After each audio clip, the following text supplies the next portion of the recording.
Ok, nous sommes le... nous sommes le... je sais même pas quel jour on est. On doit être en octobre. Je sais qu'on est en octobre, on doit être le 16. On est le 16 octobre. Je sais parce que... Pardon. On est le 16 octobre parce que je dois payer les impôts, des taxes foncières pour Deauville aujourd'hui. Dernière limite. Cachet de la poste faisant foi. Ça fait longtemps que j'ai pas fait de vidéo. J'en ai fait une il y a peut-être 2 mois ou 3 mois. Mais c'est vrai qu'avant je faisais plus de vidéos de manière extrêmement régulière parce que j'allais beaucoup plus mal qu'aujourd'hui. Néanmoins, je voulais profiter du fait que je suis seul actuellement là dans l'appart d'Anthony pour, pour faire une vidéo comme la reprise d'un rituel que je faisais avant. Euh, euh, pour réfléchir, pour parler à maman et pour, euh, pour avoir une continuation de ce que je faisais auparavant. Parce que ce que je faisais auparavant, c'était pas euh, complètement dénué de sens en fait. D'abord, en me parlant à moi-même sur YouTube et en faisant une chaîne comme ça me permet d'inscrire des souvenirs. Ça me permettait aussi, c'était assez cathartique et ça me permettait d'avoir une sorte de psychothérapie gratuite. Mais c'était aussi un lien avec mon passé et ce que je vivais et je veux pas que ce lien soit brisé. Le but étant d'aller de mieux en mieux, mais pas de, pas de, pas de faire l'autruche et pas de faire semblant. Euh, J'espère que personne ne va rentrer là au moment où je fais la vidéo parce que j'ai besoin de parler longtemps. Mais donc ça fait depuis le mois de mai que je suis chez Anthony actuellement, en coloc, et tout se passe vraiment à merveille. Et je dois dire que le fait d'être ici a changé, m'a permis de... Parce qu'il y a toujours il y a toujours de la vie ici, il y a toujours le fait d'être à deux, voire plus, parce qu'il y a aussi la, la dame de compagnie d'Anto, qui s'appelle Lina, et puis il y a aussi Jade, la chienne. Donc il y a toujours du mouvement, il y a toujours de la vie, il y a toujours des conversations, et ça aide énormément à ne pas se sentir seul, à rester seul, avec ses pensées, voilà. Et, euh, et puis il y a eu beaucoup de choses à faire aussi. Donc je dois dire que cette deuxième année, ça fait déjà 2 ans. C'est pas encore 2 ans que maman est décédée, mais ça va faire 2 ans à partir de août prochain, du mois d'août prochain. Mais euh, je dois dire que cette année est meilleure que l'année précédente, ça c'est évident. Il n'empêche que maman me manque quand même toujours autant. Je pleure moins, mais elle me manque toujours autant. Je le redoutais et puis je le savais plus ou moins, mais c'est vrai que c'est pas parce que je pleure moins. Moi, ça m'arrive de pleurer encore d'ailleurs. C'est pas parce que je pleure moins que la peine et la douleur et le manque ne sont pas là. Peut-être que la douleur commence à s'effacer, mais la peine et le manque sont toujours là. J'ai compris aussi que, en suivant ma psychothérapie avec Dr Chaboch, c'est que j'ai compris que il n'y avait pas de retour en arrière. Ça, c'est très dur à accepter. Que plus jamais de ma vie je ne pourrai revoir ma mère. Que je suis donc condamné à vivre avec mes souvenirs. Condamné à la porter dans mon cœur le plus vibramment. Je sais pas si on dit ça, mais le plus de la manière la plus vibrante possible pour pas que ça reste un lointain souvenir. Je veux pas. Euh,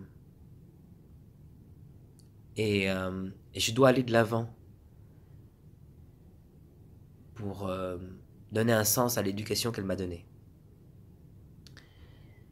Euh, c'est un constat qu'il faut faire, que je dois avoir, parce que effectivement, maman ne reviendra plus.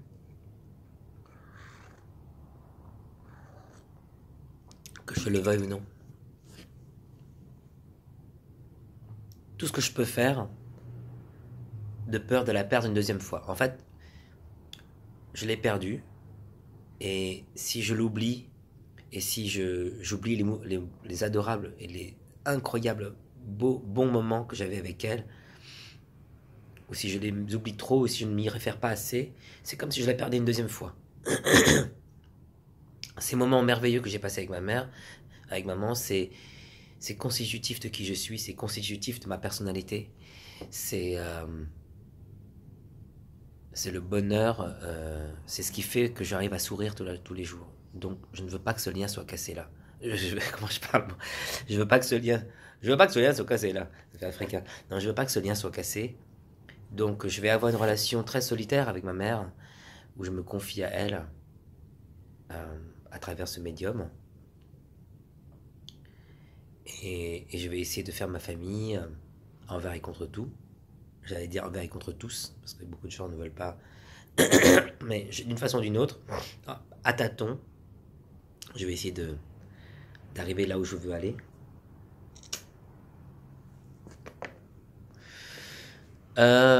J'ai commencé à maigrir un petit peu, pas beaucoup, mais un petit peu.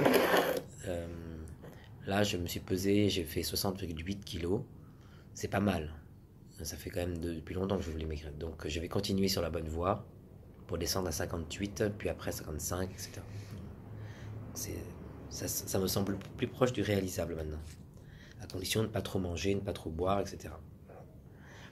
Je déménage, enfin en tout cas je signe le bail le 1er novembre pour le jour de l'état des lieux.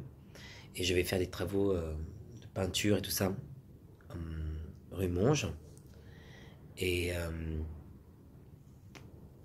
mettre en vente de ville, faire procéder au déménagement. Donc ça va se mettre en place petit à petit. Et comme je vais devoir payer 1100 euros par mois, il faut que je fasse attention à mes dépenses maintenant. Donc c'est ça le truc, c'est qu'il faut trouver un ou deux jobs pour gagner de l'argent. Parce que j'ai un patrimoine, mais je ne veux pas dilapider mon patrimoine. Je me suis bien amusé, je me suis fait des belles vacances avec des super amis, à droite, à gauche, partout dans le monde. Et il est temps maintenant pour moi, maintenant que j'ai... je pense que j'ai assaini mon esprit, mon psychique. Je suis moins en train de penser à la mort de maman. Je pense à elle, mais je pense plus à la mort. Je pense plus... Instinctivement, je ne pense plus à tous ces instants où je l'accompagnais à l'Institut Gustave Roussy. J'y repense là, je me rappelle encore que je prends le taxi le matin très tôt pour l'accompagner. En tout cas, instinctivement, je ne pense plus à ça tous les jours. Même si je sais que ça existe. Mais donc c'est une bonne chose. La vie continue son cours, mais je la garde très très fort dans mon cœur. J'espère que mon frère ira mieux, j'espère que ma soeur ira mieux aussi.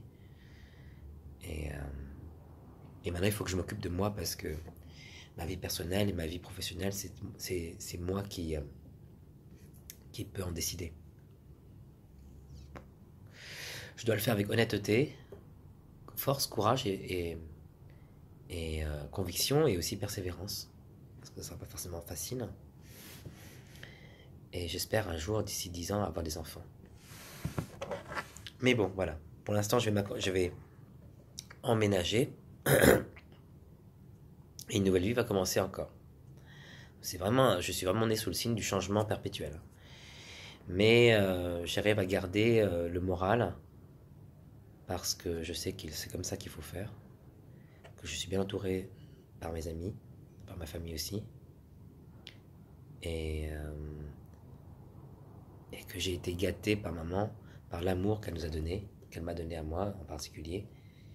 Et cet amour-là doit pouvoir m'aider à surpasser les épreuves de la vie qui vont arriver. Oups, il faut que je mette pause parce que... Non, pas mettre pause aussi. Non, je peux pas mettre pause. Parce que il faut que j'écrive sur papier que j'ai un truc à vérifier, mes rendez-vous chez le docteur, je sais plus c'est quand.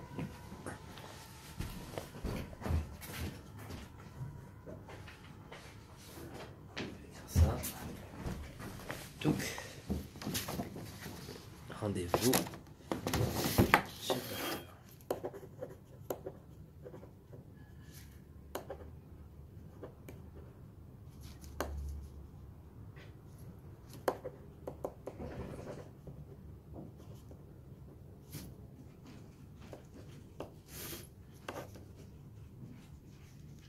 Ok, voilà.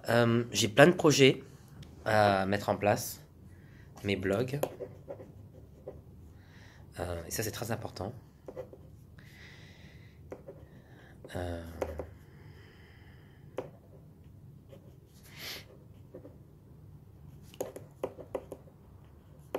et aussi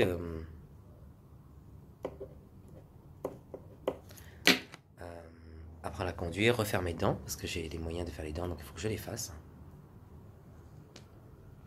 Donc il y a beaucoup de choses à mettre en place maintenant. Comment je vais faire? Je pense que je vais faire de manière assidue, sérieuse, mais en gardant un calme. Avant, toute ma vie, j'ai été stressé. Pour l'instant, je suis en bonne santé, même si je fume trop. Je suis en bonne santé, je suis bien entouré. J'ai maintenant l'espace et le temps pour œuvrer ma vie. Euh, il faut que je fasse les choses avec calme, discernement et sérieux. C'est la seule façon pour moi de rendre hommage à ma mère et d'être digne de qui elle a été. Et il y a aussi ce bouquin que je dois écrire qui est hyper retardé, mais bon, ça, je sais pas quand je le ferai.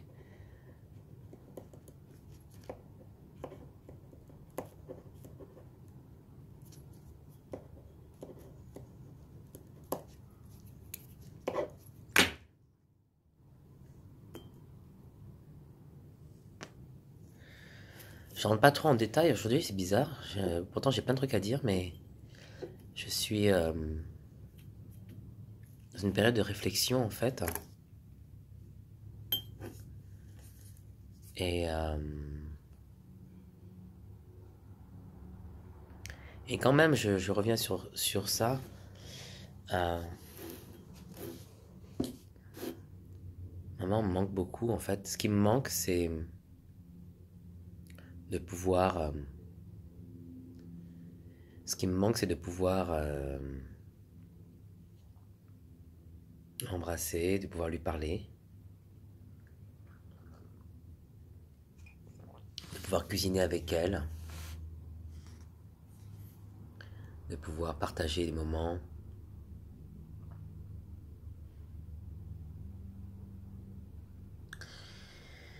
De pouvoir partager les moments normaux avec elle.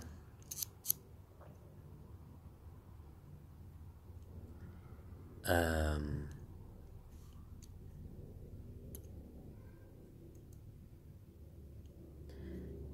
tous les moments magiques que j'ai eu avec elle.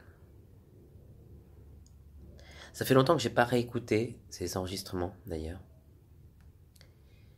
Et je sais qu'ils sont là. Et c'est comme une sûreté en fait. Je sais qu'ils sont là, mais j'éprouve plus forcément toujours le besoin de l'écouter. Même si je sais que quand je l'écoute, je vais très bien. Contrairement à ce que j'en pense, les gens peuvent penser que en écoutant c'est un peu morbide. Non, moi quand je l'écoute, je suis heureux, mais j'ai plus le temps de l'écouter. Un peu moins le temps. En tout cas, je le prends pas ce temps-là. Parce que je sais que c'est là, en tout cas, que je pourrais l'écouter quand je voudrais.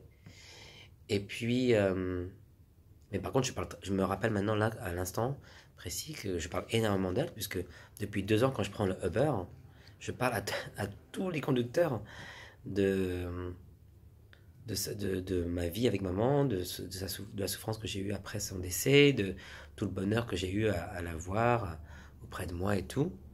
Et, euh, et tous les conducteurs, quels qu'ils soient, étaient tous d'accord avec moi et m'ont félicité pour le courage que j'ai eu et tout ça. Donc,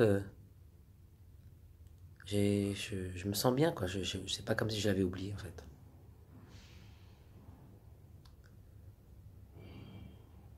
J'ai peur de l'avenir, c'est vrai, parce que j'ai peur de me retrouver seul. Si on enlève les amis, mon frère et ma soeur, je les aime, c'est mon frère et ma soeur, c'est mon sang. Mais c'est pas comme si je leur parlais tous les jours, parce qu'ils ont leur vie à mener. Et du coup, moi, j'ai ma vie à mener qui est la même que celle que j'avais depuis 10 ans, 20 ans. Enfin, depuis que j'ai eu de bons amis, je partage toute ma vie, peut-être plus avec mes amis qu'avec euh, hop, peut-être plus avec mes amis qu'avec mon frère et ma soeur, ça c'est sûr. Les amis, je pense que c'est pareil pour eux. Les amis, c'est des gens qu'on a choisis, c'est des gens avec qui on peut faire des confidences parfois euh, qui passent mieux parce qu'on n'a pas de jugement. Et ma soeur et mon frère me font des jugements en fait, même sans le savoir. Euh, Ils n'ont pas tout à fait intégré le fait que j'ai vécu 4 ans et demi à l'hôpital, que j'ai dû prendre beaucoup sur moi psychologiquement pour pouvoir être fort auprès de maman. Je l'ai beaucoup aidé, je l'ai beaucoup aimé, je l'ai beaucoup soutenu dans cette épreuve terrible pour qu'elle ait la meilleure vie possible, la meilleure fin de vie possible. Et ça, c'est pas on n'en sort pas indemne de ça. Donc j'ai décidé qu'à partir du mois de mai jusqu'à aujourd'hui, il faut que je parte, faut que je me fasse des bons souvenirs. Je me fais des bons souvenirs en 2017 pour pouvoir m'y référer plus tard, pour que tout ce qui suit 2016, maman est morte en 2015, tu vois, mais tout ce qui suit 2015 ne soit pas horrible. Voilà. Euh,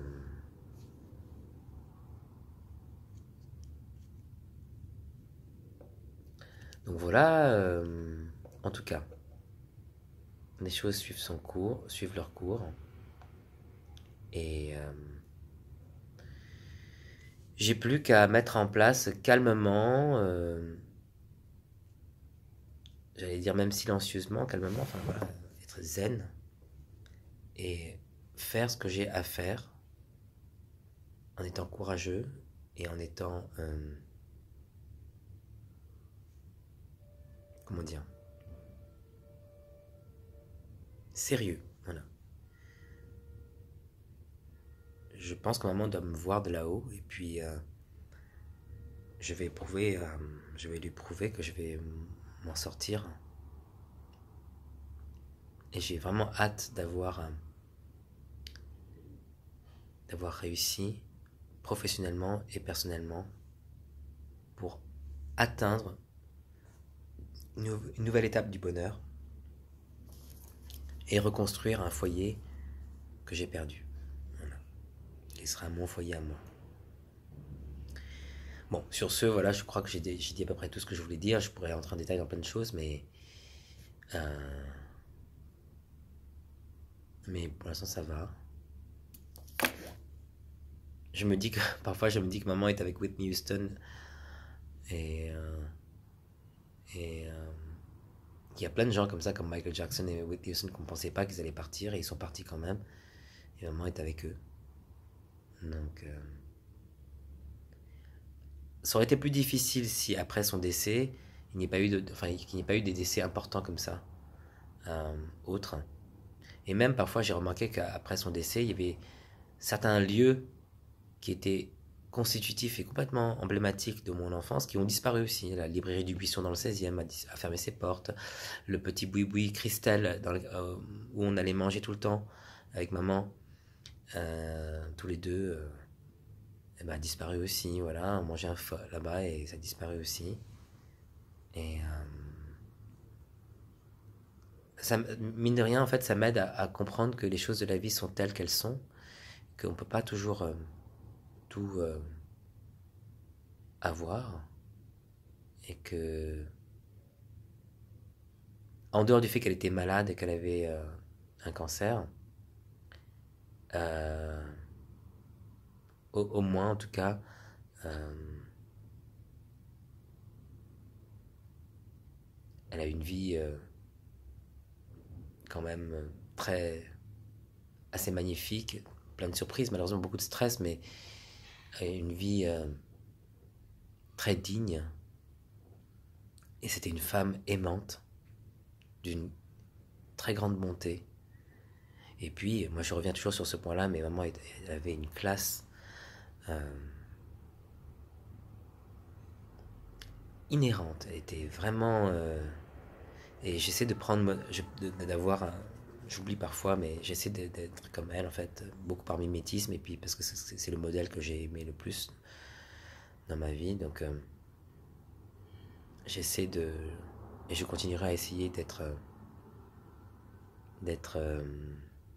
aussi bien en tant qu'être humain qu'elle. Voilà. Bon, ben voilà, la vidéo est faite. Rendez-vous à la prochaine vidéo.